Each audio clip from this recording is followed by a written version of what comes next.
Hello, it's me on a Tuesday in your ear holes. Is that where you like me? In your ear holes? As I love being in them. So thank you for letting me be in your ear holes. I am recording on Wurundjeri country. What land are you on? Tell me. Email me, DM me. If you don't know, Google it, find out, and learn how to pronounce it. Because who doesn't want to know? Who doesn't want to know how to pronounce things that we may not know how to pronounce? It's been a big week. The world is a fucking bin fire. That's all I'm going to say about that. Because what else can you say? The world is a bin fire. But I'm here in your ears to try to lift you somehow. Maybe I'll make you cry. I don't know. I do have a female this week, a she-male female, from a woman. Oh, I haven't got a name. But that's all right. It's an anonymous. And that's probably a good thing because I have read this already and it is a dilemma.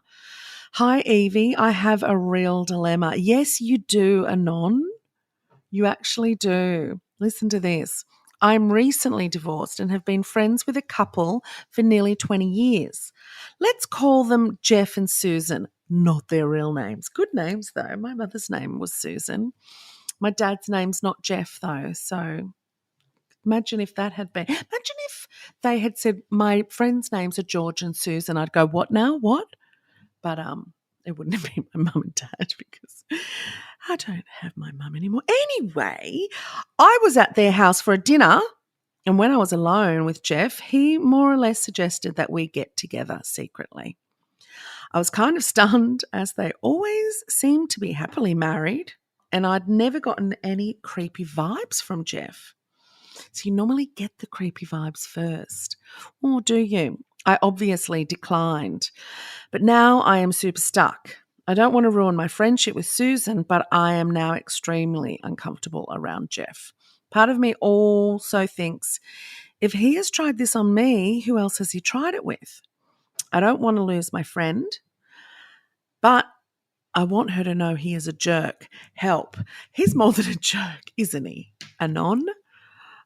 If he's tried it with you, yeah, he's probably tried it on with everyone. Could you have a chat with him? Because this is my thing with, I actually had a friend recently tell me that a friend of mine, her fiance, is sleeping with someone that he knows. And I said, I'm going to tell my friend, which the person telling me went white as a ghost and then backtracked and said, oh, it's just hearsay. Like, and I'm like, well, is it or not? And he was like, don't say anything. Oh my God. But that friend was about to get married. So I didn't know what to do. I'm not going to say what I actually did do because I don't want judgment either way. But it's a fucked decision to make. And it's an awful position to be put in, whether even you're the person that's been cracked onto or you know someone is cheating on your friend. What I would do, and what maybe I have done in the past, talk to the guy or talk to the cheater and say, look, especially in this situation, Jeff, because Susan's going to hate you if you just go straight to Susan. It's really easy to blame the victim in that sense because have you done anything to make him do that, or just that, why does he find you attractive and how long, so it's all then that placed. That's the risk you'd be running. So I would go to him and say, what you did was really not cool, and don't let him deny it. Just shut that shit down. Just say, I am going to tell Susan if you don't. So what I'm doing is I'm giving you the opportunity to do it first. You're probably not going to end up being friends with either of them. But it's really important, I think, for her to know the truth. because she already may know. There may be an arrangement here that you are not privy to, and maybe that's why they look so happily married. But I'd say you'd probably know about that because Jeff in privacy would have said, hey, me and Susan have got an arrangement and do you want to be my new one? No, I would say to him, I'm going to out you if you don't come clean to Susan. And, let him melt down. Watch the meltdown, video it if you can, because that's always nice to rewatch. But definitely make sure Susan knows. The other thing I was thinking is get yourself a new email, sign up to a new email with nothing personal about you in it, and send her an email and say, your husband's a dirty, dirty dog. Your husband's a dirty dog and you deserve better. Not sure if you know Susan or not, but your husband tried to crack onto one of your friends, not going to say who, maybe ask Jeff who. I don't know. Either way, your relationship's effed forever with all of them. Just if you want to cheat, not you, Anon, Jeff, if you're listening, because I have so many male listeners, you know what? If you want to cheat, that's not how I should word it. If you want to be with someone else, why don't you just be with someone else? But please don't cheat to do it. Tell them.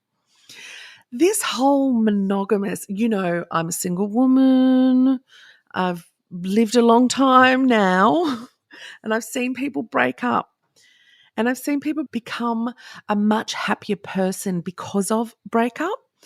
And I think that has a lot to do with that construct of marriage and monogamy that we are brainwashed to believe we must stay in for the rest of our lives. Susan might not even be happy. I don't know, but Jeff certainly isn't.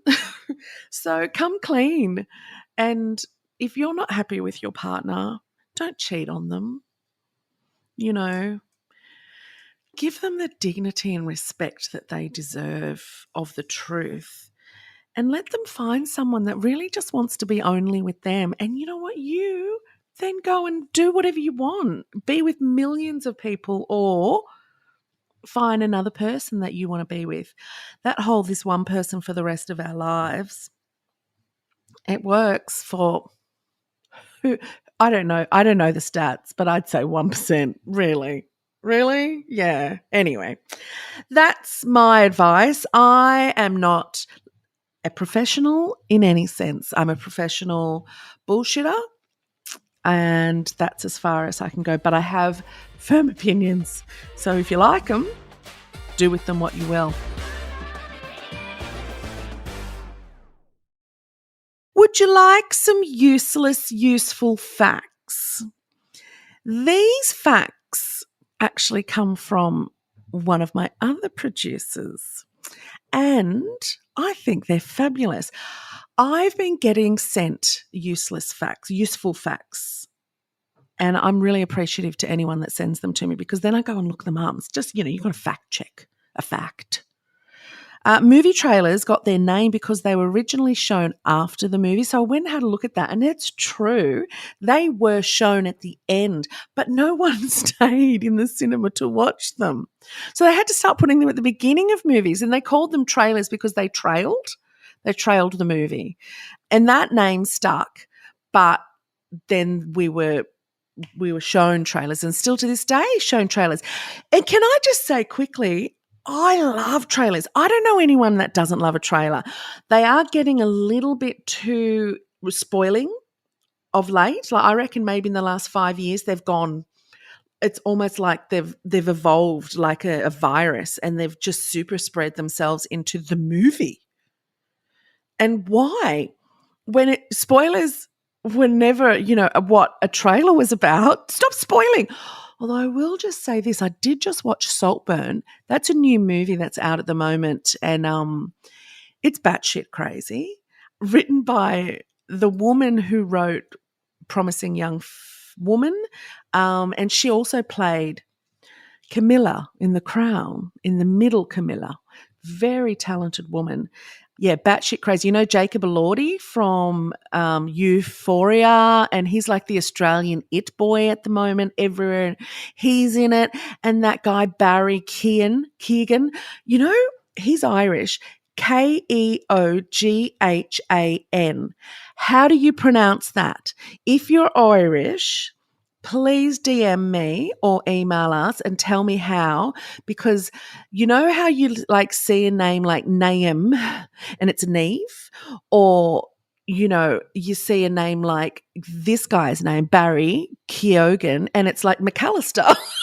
It's like, that's not how it's spelled. How have you got a name? How have you got another word out of that spelling? Irish do it. And they do it very, very well. So I don't know how to say his last name, but he is the standout star, I think, of this year, maybe this decade. I tell you right now, he is brilliant. The movie trailer for that movie, I thought gave it away. I honestly thought, oh, I see everything. I don't need to see this now. Well, it didn't. It did really, really made you confused. And I kept waiting for what I saw in the trailer. It's like, oh my God, they edited that really well, that trailer, because that is not actually at all what I thought it was going to be. So there. Go back to that. Whoever's listening that makes trailers, go back to where you confuse us so much that when we see the movie, it's still really good but completely different from the trailer. Did you know your fingernails grow faster on your dominant hand? Well, it's true. And I did look that up. Your fingernails, your toenails, your eyelashes, your eyebrows, your hair, facial hair, it all grows a little bit more on the dominant side. So if you're left or right-handed, it goes like that. And also if you're a woman, and I suppose if you're a man, boobs, one's bigger than the other. It's mostly on your prominent side. And that's, I think, because you're using it.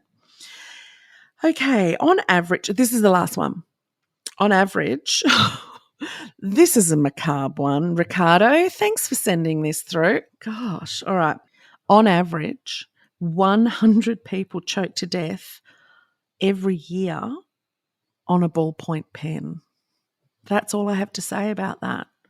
So stop chewing on your pens, people. You know, I have to say though, Rick, that number has had to have gone down because we don't write like we used to. So no more ink stains on your face, no more choking to death on your ballpoint pen. I reckon there'd be a stat also on the lids, because you know you chew on the pen, if there's a lid on it, you start chewing on that. Well, that sometimes I reckon would go in on its own. Not good. That's the solo ep for this week. I hope you're all well. I hope you're all okay, because Christmas is coming, and you know I don't like Christmas, but I know you all do, and there's some of you who don't. But remember to take breaks and rest, because I know that this is a crazy time and you're all shopping and you're all ordering the things and you're all just take a break every now and then. And remember, it is all about the connections and nothing else is as important. That's all I've got to say about that. Goodbye.